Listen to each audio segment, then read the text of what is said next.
わかりました。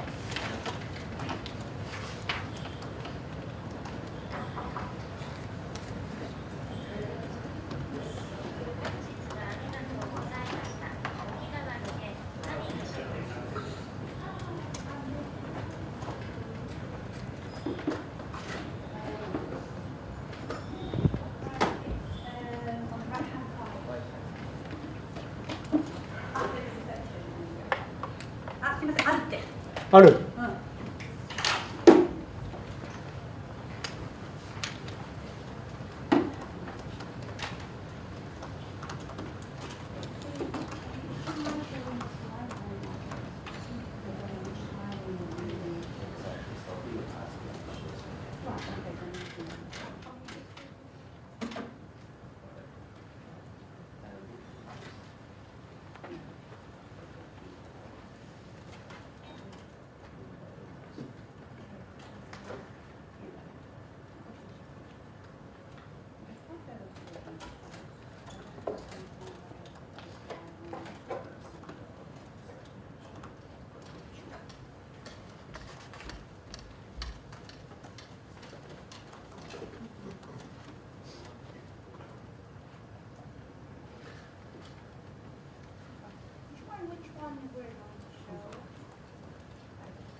Ladies and gentlemen, please welcome today's guest speaker.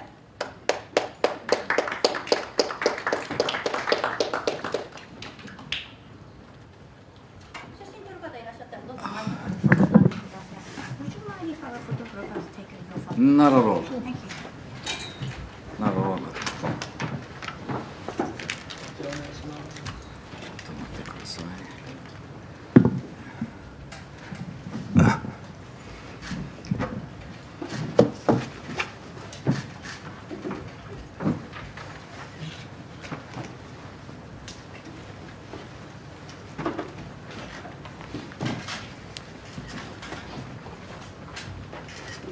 You take all these pictures, but I never received them.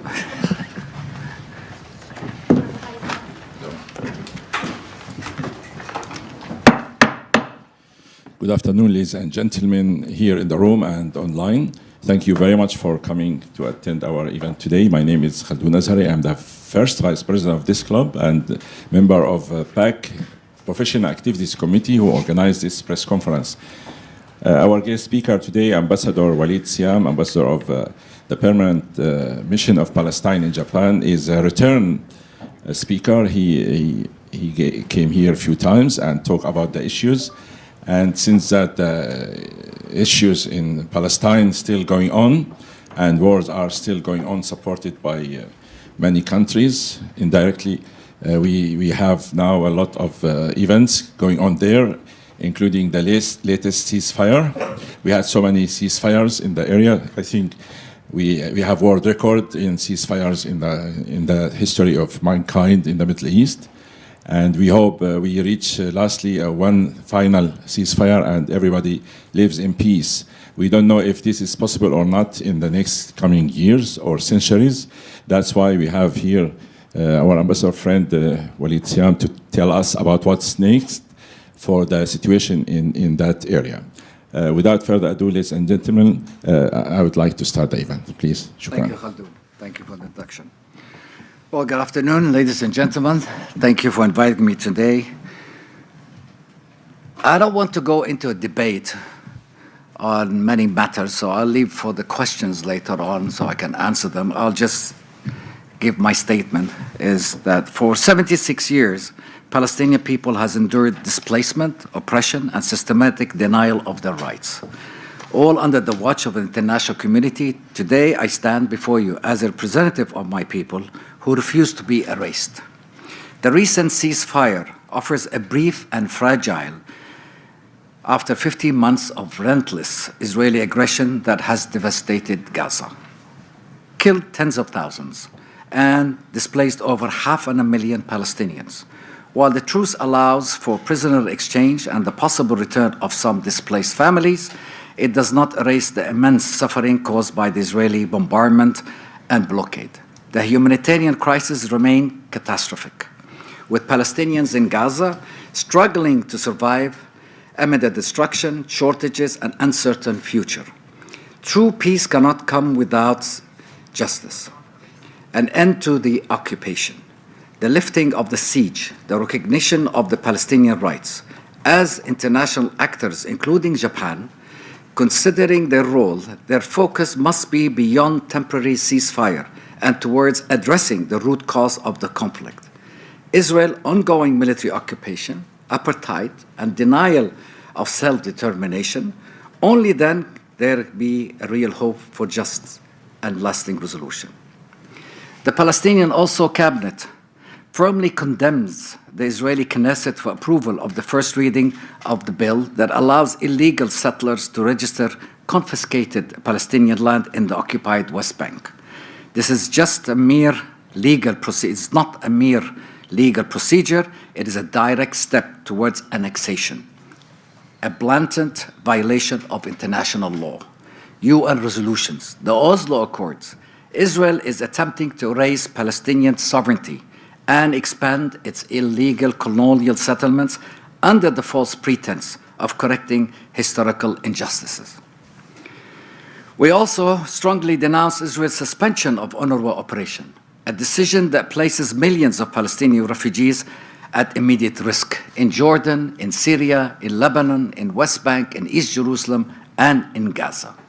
UNRWA is not just an institution. It's a lifetime for displaced Palestinians, providing essential education, healthcare, and food assistance. And it's not 16%. It's actually over 75%. Israel's destruction of the refugees' camps, schools, hospitals is a deliberate attempt to erase Palestinian identity and push for further into exile. The suspension of UNRWA by the Israelis necessitates a strong international response to halt these measures immediately. Under international law, which Israel does not comply nor respect, and as an occupying power, Israel is legally obliged to ensure the welfare of the Palestinian civilians. Instead, it's carrying out mass atrocities. UNRWA operates under the United Nations General Assembly mandate, the same mandate that gave Israel the right to be part of the partition of the UN Resolution 181. And Israel has no legal authority to disseminate any United Nations agency, as they are governed by the international law and supported by the United Nations. UNRWA does not operate in Israel territory. Very important. It does not operate in Israeli territory. It operates solely in the Palestinian territories, West Bank, Gaza, and East Jerusalem. And this is a clear evidence that Israel does not recognize the Palestinian territories, only recognizing them as Israeli territories, an occupier mentality. What happens if they dismantle UNRWA? there would be a humanitarian collapse. The loss of UNRWA would plunge Palestinian refugees into deeper suffering and no alternatives services in place. Nobody can replace UNRWA. Escalation of the conflict, the suspension of UNRWA will definitely will fuel instability and violence.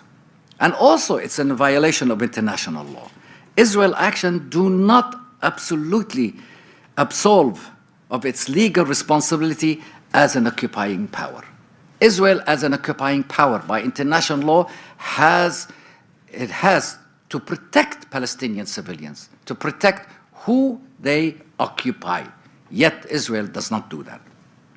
Furthermore, we are deeply alarmed and condemn any attempts or plans to forcibly displace Palestinians from Gaza to Egypt or Jordan, affecting over 1.5+ million refugees who were originally displaced in 1948 and 1967. And they were promised to return. And until today, since 1948, with all the United Nations resolutions, with all international law, those refugees that are in Gaza or in the West Bank have not the right to return as refugees. The law, the UN resolution says they have the right to return as refugees. This is a continuation, definitely of the Nakba. Represents a grave violation of international law. Such forced displacement is nothing less than ethnic cleansing.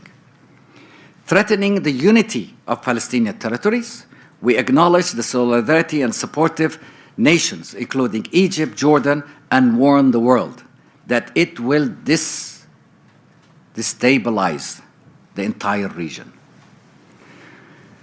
Then they talk about democracy. What kind of democracy when they turn children into orphans? What kind of democracy bombs hospitals, schools, refugees camps, burning them, reducing them to rubble?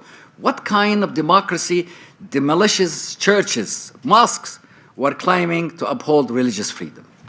This is not self-defense. This is a genocide.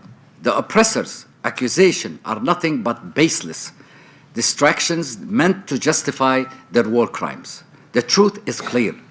Israel is committing genocide in Gaza and now continues systematically destroy Palestinian communities and refugees camps in the West Bank, using every means to erase our existence. Israel is not targeting Hamas as they claim. It is specifically targeting women and children. Roads, schools, hospitals, places of worship have been obliterated. Even humanitarian aid convoys are bombed. Meanwhile, Israel extremists openly discuss turning Gaza into a tourist destination, exposing their true goal: total occupation and ethnic cleansing. Even one of their ministers said, and one of the senators of the United States clearly said on TV, "Let's nuke Gaza." The facts are undeniable. Over 150,000 Palestinians have been killed, injured, or missing. 70% of Gaza has been destroyed. Entire families have been wiped from civil records. Education has been halted for almost 15 months. The trauma inflicted will last for generations. 19,000 orphans so far in Gaza. Despite this, Israel claimed that actions are justified. But there is no justice in genocide. There is no victory in massacring civilians and reducing cities to ashes. Gaza is a small coastal road.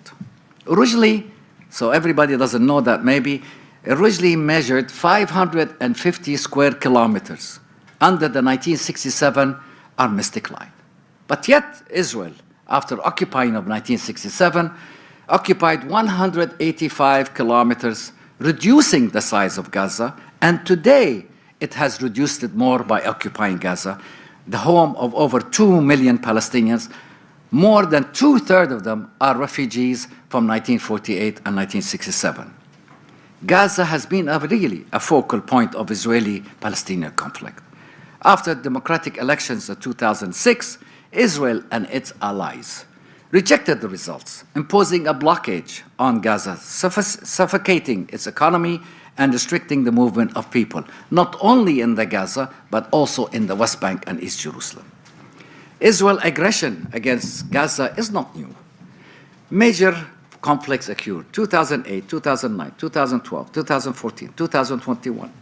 The current assault, which began in October 2023, has been the most brutal, reducing entire neighborhoods to rubble.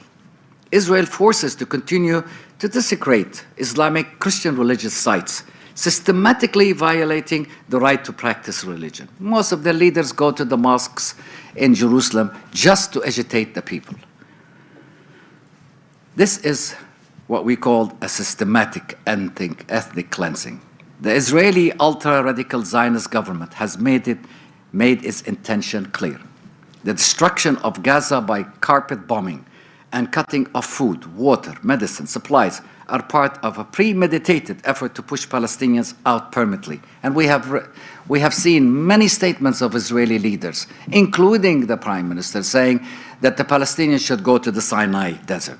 Reports confirmed that forced displacement plans were in place ago as the occupier policy, proving that it's not about security, but about ethnic cleansing.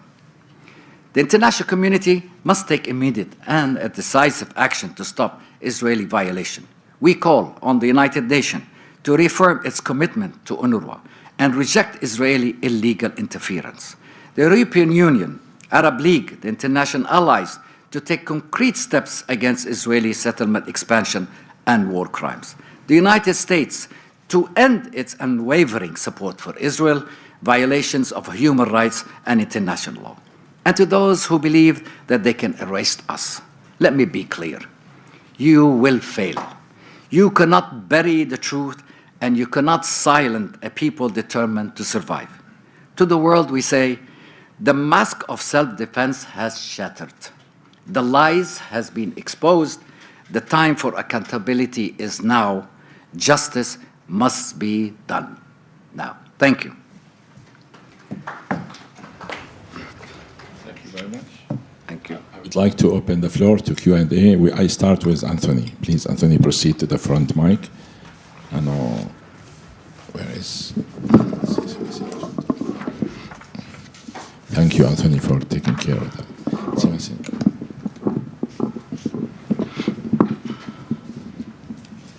Hi, Anthony Trotter with ABC News. Sure.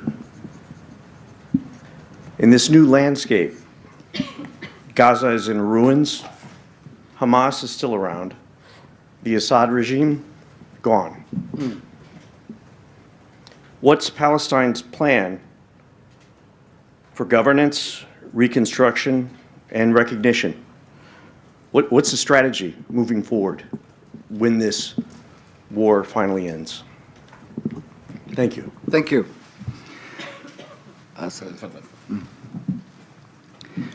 Well, let me be clear. Hamas has no authority to govern Gaza or to govern any part of the Palestinian territories anymore. Hamas does not represent the Palestinian people. The Palestinian Liberation Organization and the State of Palestine are recognized to be the only representative of the Palestinian people. As for the governor to govern Gaza, reconstruction of Gaza, and others, we want to build Gaza, rebuild Gaza, but shall we rebuild it again so the Israelis can come and destroy it? It's like a catch-22. Yeah, it's your fault. No, it's my fault and all. Before we really go into rebuilding Gaza, we call on all the international community members to look at the core problem. The core problem is Israeli continuing military occupation of the West Bank, Gaza, and East Jerusalem. You cannot have peace and you continue on occupying people. You cannot be a democracy and continue on occupying people. I don't understand the talk about They are a democratic country. How can you be a democratic country when you're occupying people for the past 76 years? Why didn't you respect the Oslo Agreement? And then they go to Camp David. Camp David was a farce. They didn't give us anything. Actually, it was less than what we got in Oslo Agreement. The Israelis always like to negotiate less and less and less. If you take 1%, they keep negotiating until you get 0.01%. That's have their history. Look at their history. So we want to end this conflict by the ending of Israeli military occupation. And also, we want to rebuild Gaza and the West Bank and East Jerusalem to be a futuristic city. I am a resident of Gaza. I have lost everything. My wife's family is from Gaza. She lost everything. We're looking at the pictures that they're sending us now. It's rubble. It is not what they say. They were against Hamas. When you're against Hamas, you don't carpet bomb with 88,000 tons of bombs, smart bombs, civilians. And they say that Hamas was hiding after civilians. Well, everybody watched Hamas for the past week. They came out. Where? How did you destroy them?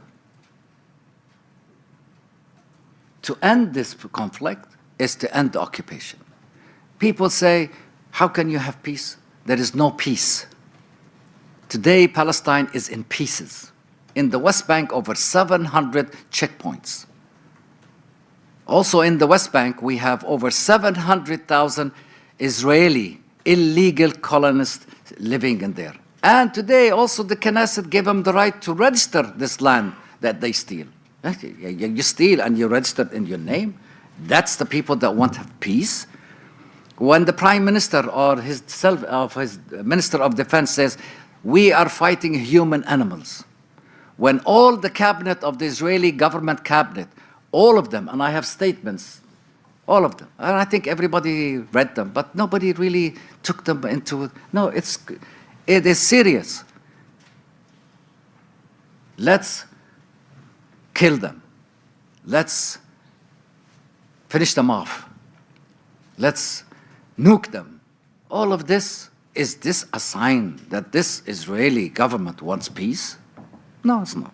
So, to conclude my answer to you, we want Gaza to be a futuristic city. We want to give hope for the next generation. Do you believe that a child that lost all his family, 50, 60 people of his family, do you think if we don't give him hope, what will happen to him? What he's going to grow to be? We're going to have this psychological problem and many socialist problems, social problems. So it's now we have to end the conflict. We have to start caring about each other because Israel cannot survive alone. It's like we and the Israelis in a boat on an ocean, in the ocean. If one of us is out of the boat, it's going to sink. So Israelis have to really understand. No Palestinian state, no peace. Very clear.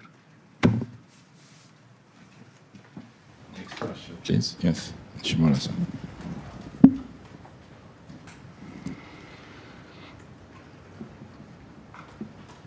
My name is Takuya Nishimura, Independence. Back in the background of this ceasefire deal, there was an effort by the United States, President Biden and President-elect Trump. So what is your evaluation of the involvement of the United States in this deal? Do you think it's completely neutral between Hamas and Israel or Palestine and Israel? What is your evaluation? Thank you. Very good question. Well, as you well know that the Biden administration put a ceasefire in May. It was refused by the Israeli government. In July, it was refused by the Israeli government until the pressure of Trump that they accepted this ceasefire. And I thank here Egypt, Qatar, and the United States that they had got us to this temporary ceasefire, and I hope it lasts for a while, because it will save lives, Palestinian lives. The American administration of Biden is a double standard. They want ceasefire, but yet they give billions of dollars of aid to Israel. And they give them the most sophisticated bombs, smart bombs to the Israelis. And then they come and say, we need to do ceasefire. I mean, it's a double standard. You give ammunition to them to kill us, and then you come and say ceasefire. So it's a double standard. I don't believe that the American administration until today, the past, the present, and the future, as long as they think that the Palestinians have no right to their own sovereign state, then they are on the wrong path. And that path will not bring peace to the region. Thanks. More questions? Right. While you think I have a question. Sure. How do you evaluate Japan's position on the Palestinian issue in general and on Gaza issue in particular? Japan has been one of the most supportive country, economically mostly, to Palestinians. And Japan considers Israel as a country that violates the international law by continuing to build settlers, settlements. So how do you evaluate Japanese position? Thank you. Thank you. So Japan has been a great supporter of peace in the Middle East since 1953 in supporting the UNRWA and continues to support the UNRWA. Yes, it stopped for a while because of the loud voices that put pressure on many countries to stop the funding UNRWA. But then Japan realized that UNRWA is a lifeline to the Palestinian refugees in Jordan, in Syria, and in Lebanon, in the West Bank, in Gaza, and East Jerusalem. So they continued because they support humanitarian humanitarian activities. Japan is a neutral country. Japan is respected by the Palestinians, by the Arabs, by the Muslims, by the Christians, by the Israelis. And Japan can play a very important role because the United States have not shown to be in any way neutral in its negotiation between the Palestinians and Israelis. We know that the Congress, the Senate, are all controlled, and whatever the Jewish lobbyist wants, it happens. But in Japan, thank God there's no lobbies because Japan is an independent country. And I believe that Japan can play a very positive role in not only in humanitarian aid, not only in economic development, but also in saving lives, and be part of the international community as an important political actor.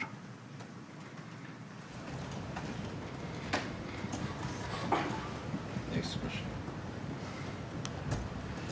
All right, I will keep asking.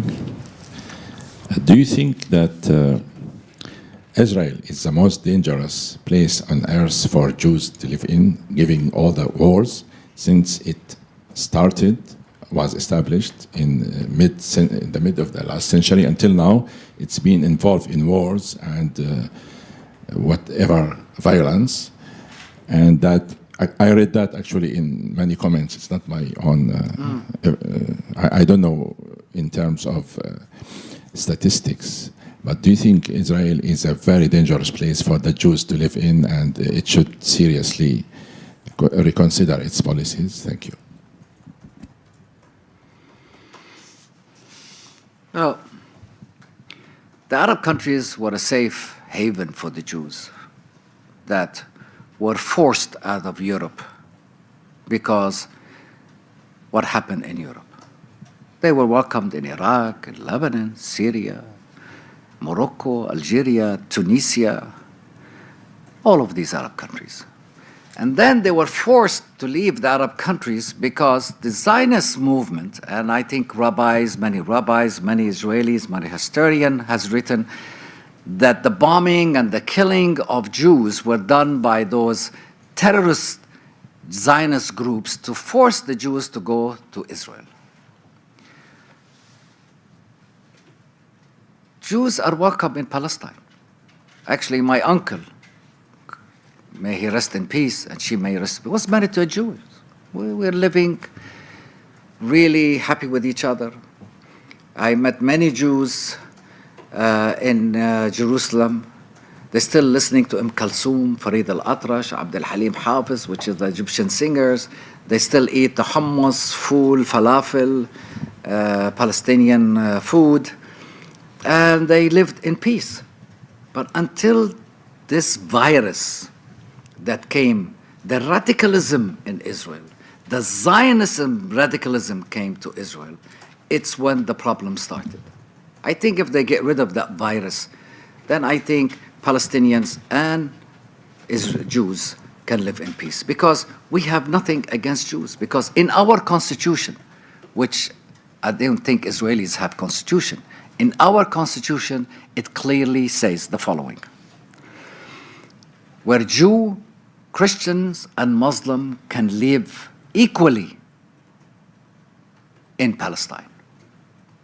But in Israel, it does not say that Christians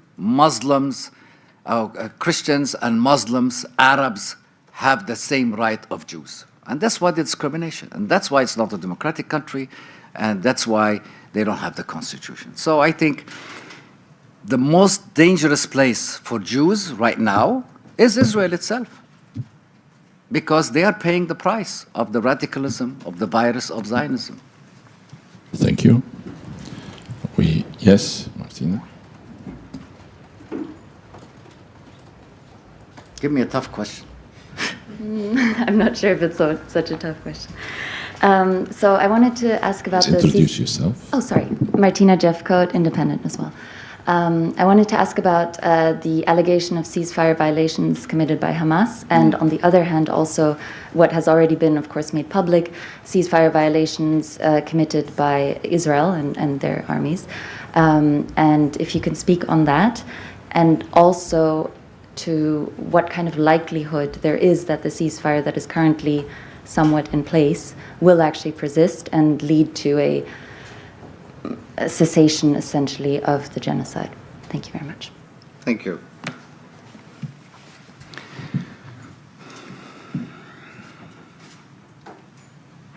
I think if you want to know what's the present and what's the future, we have to look at history.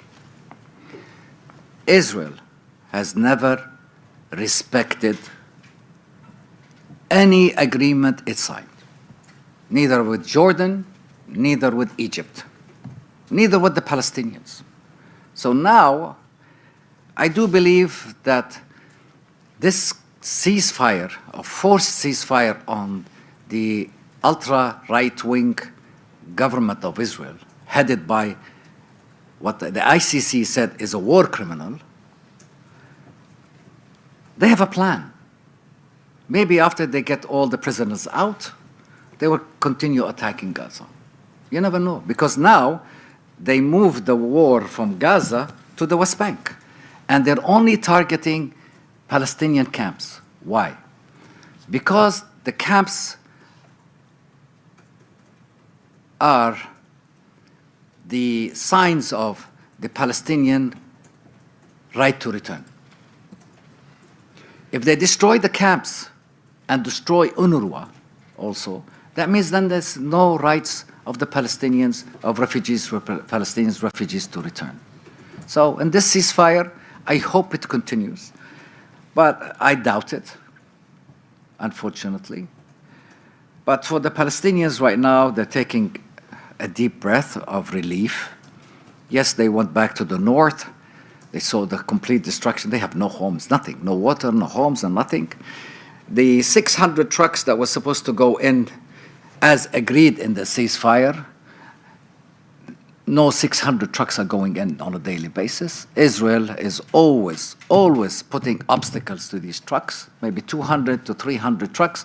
They say, we are sending humanitarian aid to the Palestinians. What kind of a humanitarian aid are you sending to the Palestinians? You kill us and then you send us humanitarian aid? You know, when they said they vaccinate the children, they didn't vaccinate the children because they're humanitarian aid. No, they did that because they were afraid of the ICC and the ICJ. They don't do anything except if there was a result coming out of it. So I hope it does. Will it actually stay? It depends on both parties. But who's the strongest party? Is Israel. Who occupies Gaza? Is Israel. Who has the most powerful military in the world? Is Israel. Who's the victim? Not Israel for sure. The Palestinian civilians, women, children, and men in Gaza. Thank you. Yes, Jefferson. I'm a former Japanese journalist in America, and I'm a member here.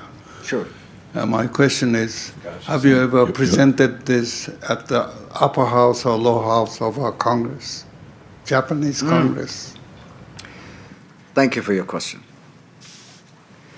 We are always in contact with upper house members and lower house members and the Japanese government. I think we have a very positive response from them in what's going on in Gaza. You know, politicians sometimes don't say what they want, but deep inside they know what they feel.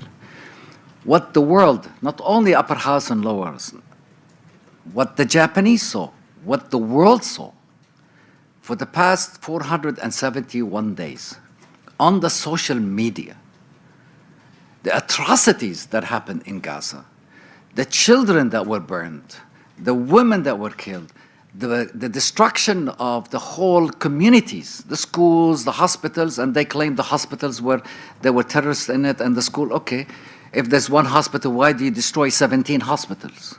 Why do you destroy 163 schools? Why did you destroy the whole Gaza, 70% of Gaza?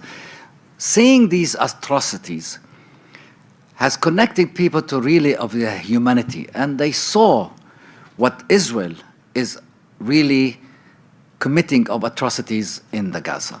So I do believe that the Japanese government understands completely and sees and supports all international law and support the rule of law. Because without that, then we are in a jungle. So that we appreciate from Japan. It has voted in the United Nations on many times to stop the ceasefire. I think Japan has put pressure on the Israelis to stop the ceasefire. And hopefully that the upper house, lower house members will go visit Gaza.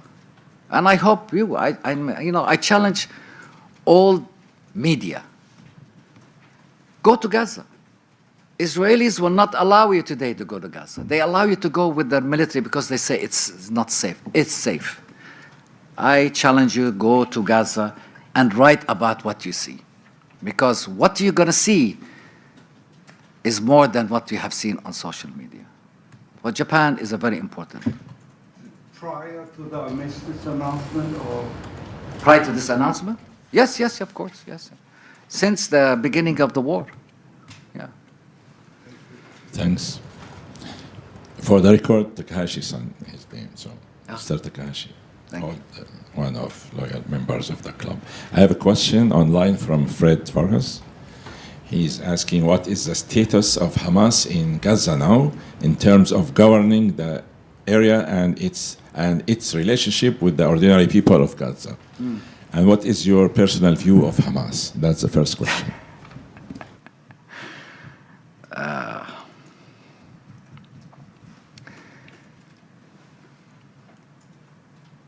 Without any doubt that Hamas has been weakened for two reasons. One, they have lost a lot of their fighters. Second is because of the destruction of civilians and the death of civilians, the schools, the hospitals, the water, the infrastructure of Gaza. This also puts pressure on them that definitely they will not be able to govern, because we will not, as Palestinians, to allow them to govern. And it's time Hamas to have one choice, and one choice only, is to be a political group. It's like what Syria is happening today.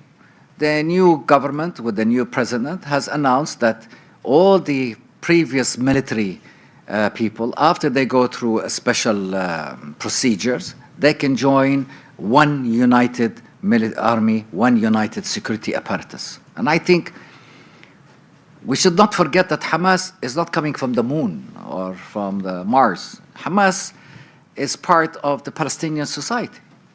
So they have to accept being a political party, and then we will go into accepting non-military people into the security apparatus, and then the state of Palestine should be responsible to govern territories as in Gaza, West Bank, and East Jerusalem, as what we call the state of Palestine, that is recognized today by over 149 countries, not including Japan, unfortunately. Thank you. I have two more questions from Fred Varos. Do you think a two-state solution can happen, and how? And second question, some observers say that Iran's influence on the region has been weakened. Do you think this is true, and does it affect Palestine in any way?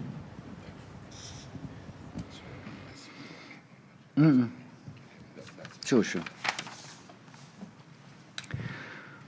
Well, I don't see any other possibilities for a solution than a two-state solution. Because if it's one-state solution, Israel ethnocracy, which defines itself as a fully Jewish state, not a democratic state. You can't be a democratic state just for one ethnic group. A democratic state, like the United States, it has a various of ethnic groups in there. So one state is out of the way. Kicking us out and forcing us out to here and there, that's out of the question too. Because what we've seen, can you show the people returning from the north? What we saw, Palestinians that suffered for 471 days, returning to the destruction by hundreds of thousands. This only shows that the Palestinians will never leave their country. Even if it's destroyed, they will rebuild it again.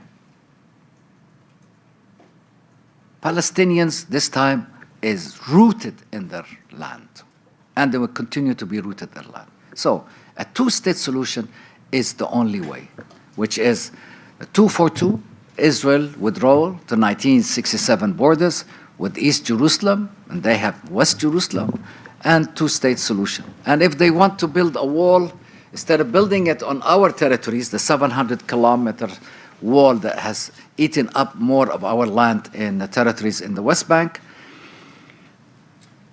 is do it on your side. I think I explained the other day to my friend that the solution, Israel has more land, has 78% of the land, and we have 22%. Today we have less than 22%, but let's say we go on the Oslo 78, 22%. I think the best way is we take 2/3 from the Israeli side, 1/3 from the Palestinian side, and that will be like North Korea, South Korea, a buffer zone. Buffer zone for us, bring all Americans, Italians, French, Japanese, and put them in that buffer zone between the two states until the next generation it grows up to be more accepting the coexistence. But I can clearly and adamantly say, without a Palestinian state, sovereign, control of borders, air and sea, I could say with confidence, there cannot be peace in the region. The only way out, and Israeli occupation, a Palestinian complete sovereignty with borders and everything. If they don't want, like previous speakers in Tokyo have said, we go to 1981. The partition, which is, by in law, United Nations has no authority to partition Palestinian land. But it did partition of 181. Okay, then we go to 181, which we accepted at that time. And in Geneva we went, but the Israelis never showed. So, two-state solution is the best way out. Ending occupation is the best way out. There is no other solution. Some observers say that the Iran influence on the region has been too.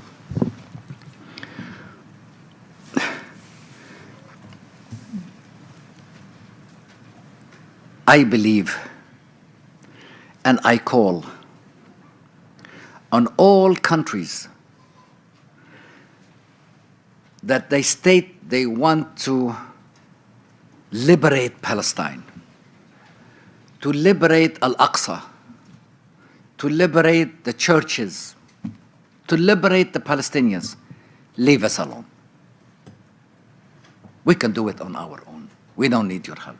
Because many of these so-called countries, entities that want to help the Palestinians to liberate and have the two-state solution have only created chaos and destruction on the Palestinians. Palestinian issue is a Palestinian issue for Palestinians. It's not in the hands of X and Y and Z countries. If you want to support the Palestinians, support us in the international conferences that we are in. Support us in rebuilding Palestine.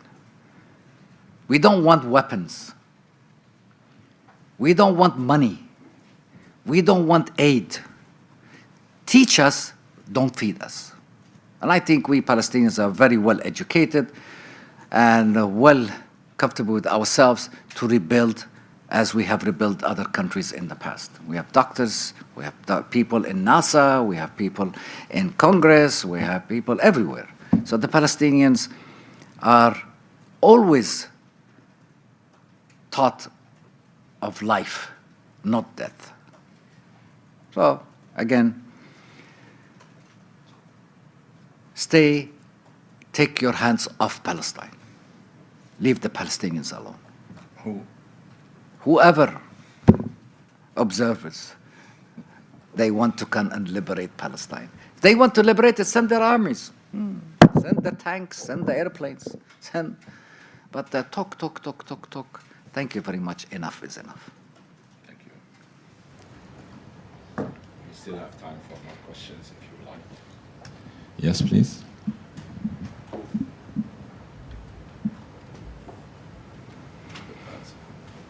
My name is Hirofumi from Nikkei. My question is that U.S. President Donald Trump said that people in Gaza should move to other territories such as Egypt or Jordan. What's your thoughts on this? Sure. At least somebody asked me a good question, so I can answer. I was waiting for that question.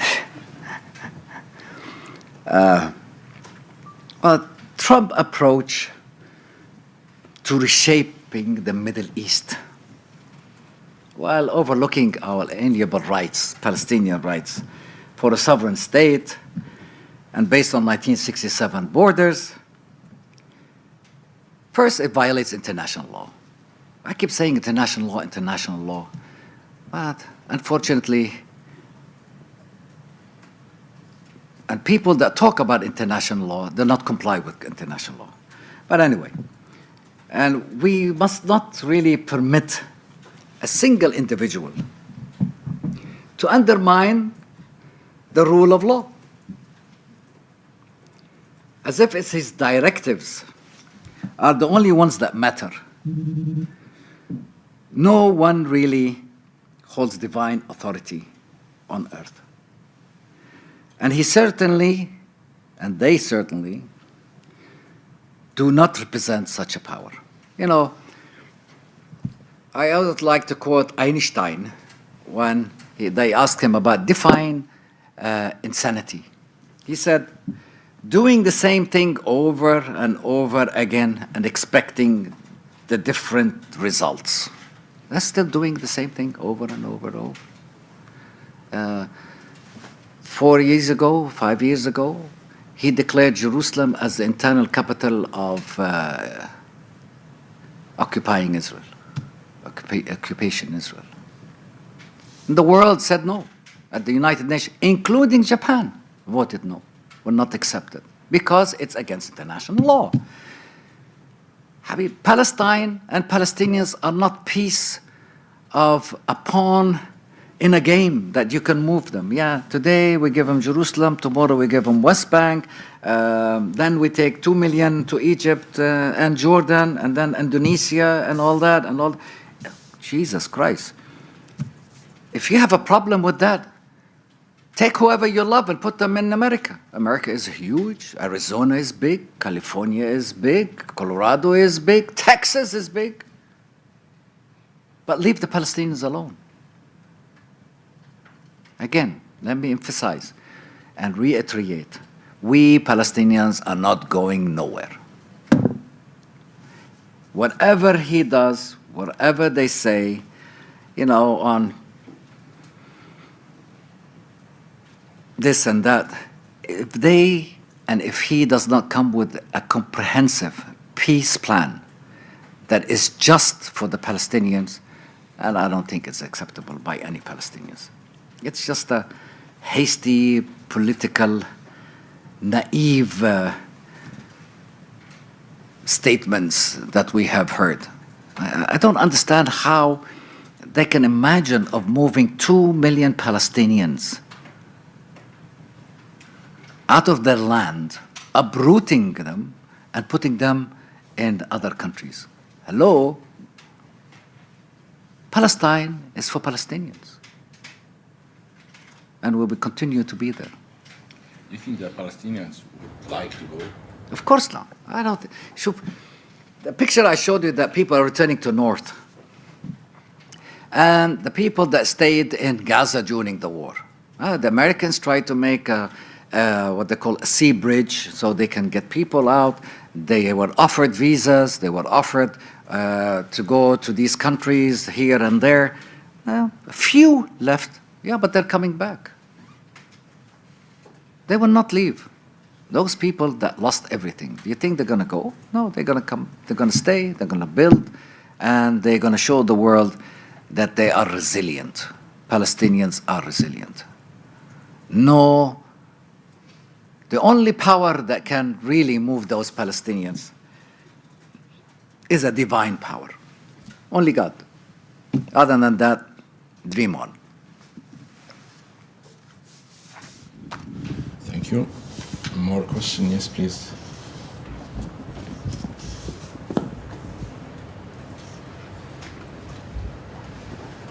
Good afternoon. My name is Adila Azizali. I'm a student at Temple University, Japan. Given Egypt's fears about destabilization and its occurring economic struggles, do you think that if Egypt was more on a stable basis, that they would be more inclined to accepting Gazan refugees, or do you believe national security concerns would remain a factor? Thank you.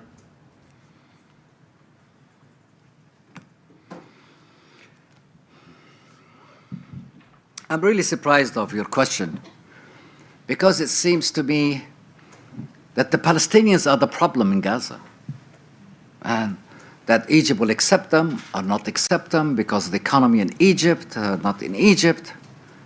The Palestinians are not the problem, and they will continue not to be the problem or the obstacle to peace. The obstacle to peace, again, are the Israeli military occupation. If that's not clear to the world, then I'm sorry, the world is blind or cannot hear very well. Egypt is for Egyptian. Jordan is for Jordanians. Palestine is for Palestinians and whoever wants to come and live with us. Whoever doesn't like that, they can go to the countries that supports them and live over there. Maybe they'll have a better life there. Maybe less taxes, good food, good water, nice weather, they can ski, they can fish, whatever they can do. Palestinians, again, is not the problem. And to go to Egypt or to go to Jordan, we're not going anywhere. Whoever doesn't like them, like this, they can go somewhere else. Thank you. Nothing against your question. Please. It's a good question anyway.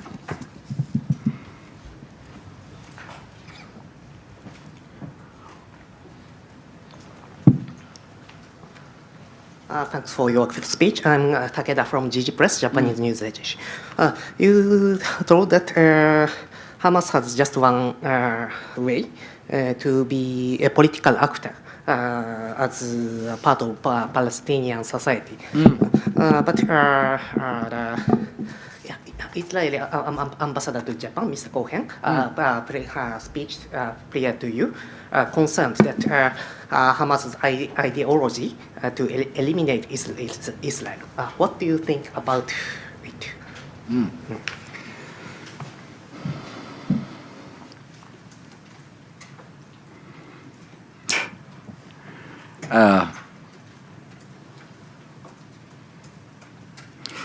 When your house is made of glass, there's a saying, if your house is made of glass, don't throw stones at your neighbors. Let's look at what Israeli leaders are saying.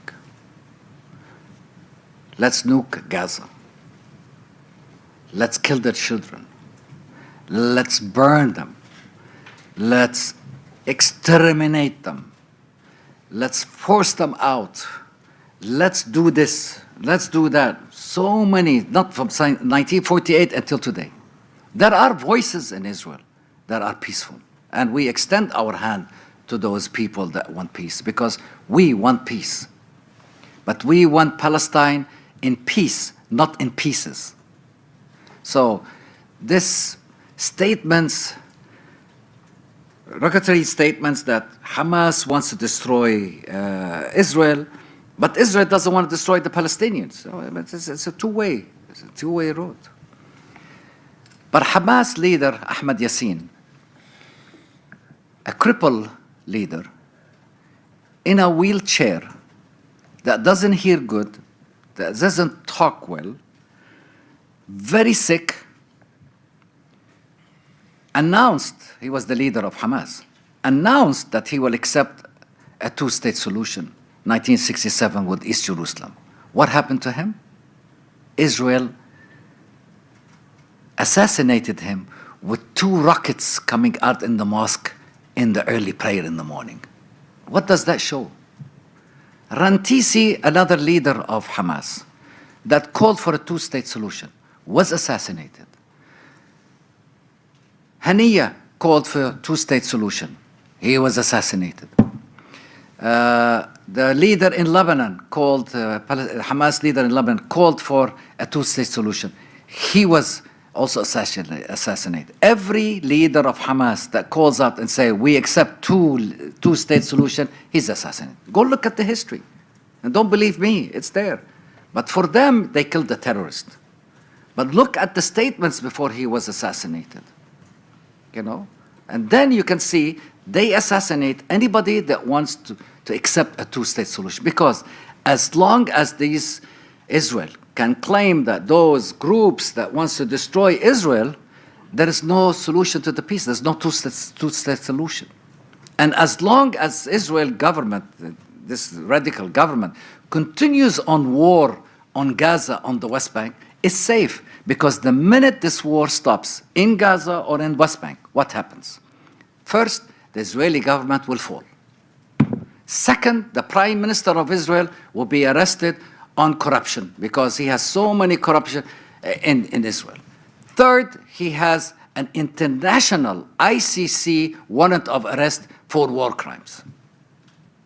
You understand? So continue the killing of Palestinians and continuing using this talks of they want to destroy Israel and this and that and this and that, this and that. All I say to them the following. If you really want peace, why didn't you accept the Arab Peace Initiative in 2001? They keep talking about Camp David. Camp David we gave them. Mart, we talked to Abu Mazen. But the Palestinians refused. They always miss an opportunity. Listen, we gave them the best opportunity in history. 2001 Arab Peace Initiative that stated the following. All Arab Islamic countries, including Iran, if Israel accepts the United Nations resolution of 1967 with East Jerusalem as the capital of Palestine, all of them will recognize and have peace with the Israelis. But no, the Israelis will play another game. They like to go to this country and make peace with it. They're under the Abrahamian thing, and okay, you can do with all countries you want to do with Abrahamian. But there is no normalization between people and people. It's just a big lie to the world. Oh, we are signing peace accords under the Abrahamian and with this. This is a bunch of bull, sorry. Because the people of those countries has not really normalized with the Israelis. And neither the Israelis has normalized with them. We could see it in many Arab countries. So, to come and say that they want to destroy, look at the past. Plus, who created this? Who brought $40 million every month from Israel into Gaza? Who? Who allowed it? Wasn't it Netanyahu's government? Who allowed it? So if they really think that Hamas is a terrorist group and Hamas wants to destroy Israel and Hamas wants to do this and Hamas wants to do it, why would you allow $30 million to $40 million a month per month since Netanyahu have been in office to go into Gaza? Why? Ask them that question. And ask them the Israelis. Why don't you ask the Israelis, why did they continue occupying Palestinians? Where is your borders? Where is your constitution? I have my borders. The United Nations has recognized my borders. I have a constitution. I'm not occupying. I'm the victim of Israeli military occupation. Again, let me reiterate something. They put labels on us as terrorists and others. Do I have still time? But when the American Revolution started in 1770, when the French Revolution in 1789, when the Haitian Revolution in 1789, also 91, sorry, when the Spanish-American War of Independence in 1808, Revolution of 1848, and others and others and others. Those people that rose in America, as an example, against the British colonies, against the British occupation. Why were they not called terrorists? Why is it when the Palestinians resist under international law, the military occupation, we are labeled terrorists? It's a double standard. It's very clear. Double standard. So, we extend our hand to every Israeli that really wants peace with us, the Palestinians, to make his voice loud. First, end the occupation. And let's have a two-state living side by side. Justice for all, respect for all, coexistence for all, and not one is better than the other. All equal. And we are ready at any time. We didn't miss any opportunities, as they always say. Palestinians, go to 2001 Arab Peace Initiative. It's on the table. United Nations Security Council resolutions, United States General Assembly resolution, International Humanitarian Organization resolutions. So many resolutions for the solution. Never Israel complied with it. Under the pretext of, they want to destroy us. They always played the victim. I mean, we are the victims. My father was the victim. I am now the victim. And my kids are the victim. And my grandkids are the victims because we are still refugees. We are not allowed to return to our own homes. That I have in my office the original documents from the Ottoman Empire and also before the Ottoman empires that this land lived on, my family lived on it. So you cannot come and say, erase me from it. No, we compromised. 78 for you, 22% for us. Leave us alone. Thank you. Thank you, very hopeful. We almost reached the end of the session, but please let me pose the last question. Sure. It's also about the future, which is the title of our meeting today. You said that there was a carpet bombing of Gaza. Yes. And I read some reports saying that the bombs dropped on Gaza by Israel equals 5 atomic bombs of the one that dropped over Hiroshima. I'm not sure about this, but I heard it in many places. Also, many people talked about what we saw in Gaza is the first ever genocide online in the history of mankind. And all of this, Israel is still enjoying everything normal. And there are reports also that Israel might annex the West Bank. So given that, do you think that Israel has really a good chance to continue its move to conquer all of Israel, all of Palestine and depart all Palestinians and established its own only Israel country, and especially we don't see any sanctions against Israel after all of that? What do you think about the very near future? Well, shall we expect the same thing happens in the West Bank? Thank you. This is a clear evidence of a double standard of the international community. 88 plus thousand tons of bombs that has fallen on Gaza. I don't know how much in particular was the atomic bomb in Hiroshima and Nagasaki, but definitely it's more than 2 or 3 or 4 bombs. But there is no really comparison between Hiroshima, Nagasaki, and the Gaza. The only thing that we can compare is the suffering of the people from these 2 greater accidents.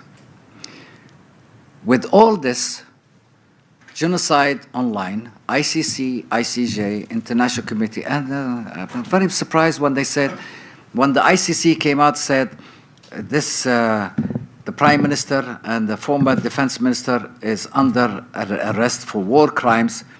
They don't respect the ICC. ICC is part of the United Nations organization. ICJ too. So they accept whatever they want and they refuse whatever they want. And they say some of the international community members do not accept the ICC. Habibi, if you want to continue on this, that means that we're going to be living in a jungle, you know. And then I think they talked about Syria. So I'm going out of the subject about Syria. And Syria has not yet asked the ICC and the ICJ, and I'm definitely that they should apply for that, and that Assad will be a war criminal because what he did is a war crime. Israel committed war crimes in Gaza. Israel committed genocide in Gaza. Israel even stopped food coming in. I can show you. Show them, they come and say that they gave us food and they gave us this and they gave us this. Illegal settlers and soldiers were taking the food out of the trucks and not allowing trucks to come in. Show them the bombing of when the Palestinians went to bring their food, they were bombed. By mistake? No, it's not by mistake. Yeah, this is from the Israeli. I want you all to go to Telegram, X, and others. It's called the Israeli Genocide site. It shows you Israeli soldiers, how proudly they put on their sites how they committed crimes in Gaza. They came from USA, they came from France, they came from and they put it on the social media. And on the social media, they show you that they were in Gaza, how they bombed because a birthday of his friend or for his wife. Hi, wife, I'm sending you this for happy birthday. Boom, and they blow up a school. They were very proud. It's there. It's it's online. It's online. He died later. Huh? Now, some of them right now, there's some of them I just watched today. He was in Gaza, now he's in Las Vegas. Other one is in California. The other one is in Italy. And the other one is somewhere. So those crimes that say that's not genocide, it's not war crimes, go online and check Israeli soldiers, what they put on. They're showing us. They're very proud of that. They're not killing Hamas, they're killing civilians. If this is not a war crime, if this is not a genocide, I don't know what to call it. But again, my message to every Israeli and all members of the international community, we Palestinians want peace. We want justice. We want equality. We want our sovereignty, a sovereign state. If you, an international community, cannot provide this, then the international community should be a failure and the UN should be closed and every international organization should be dissolved.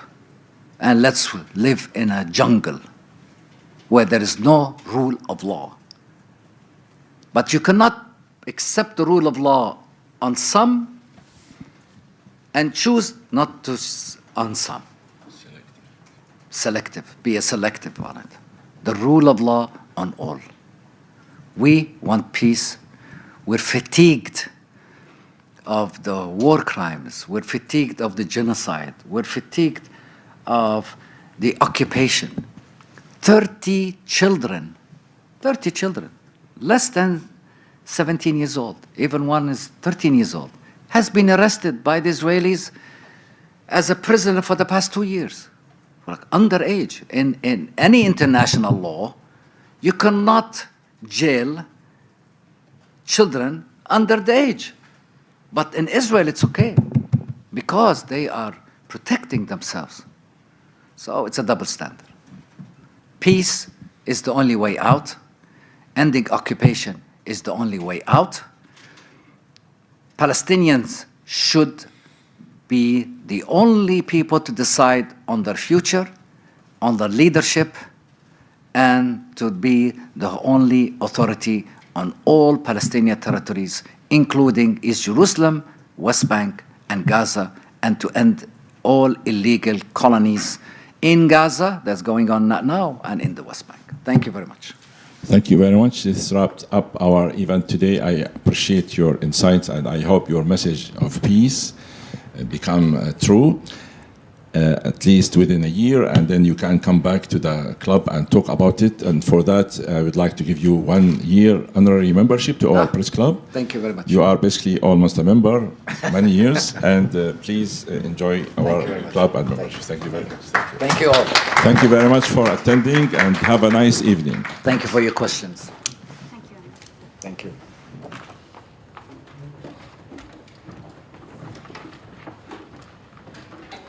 Thanks, guys.